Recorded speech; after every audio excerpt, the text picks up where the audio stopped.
Nung nabulot yung pangalan ko doon sa Wheel of Names, kinabahan agad ako.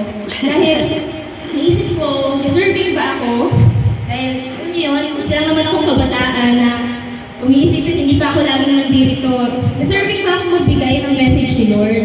Pero sabi nga ni Ate Queen, sabi ni Ate Seth, pinili ka ng Diyos, gagamitin ka ng Diyos. At hindi ito aksidente na ikaw yung magbibigay ng mensahe niya. Amen. At itong message ko, message ng Panginoon sa atin ngayong araw, ay pinamagatan kong Christ Life. Loving the unchurched family members. At dahil na panahon ng pag-ibig ngayong Pebrero, ay tatalakayin natin kung paano ba natin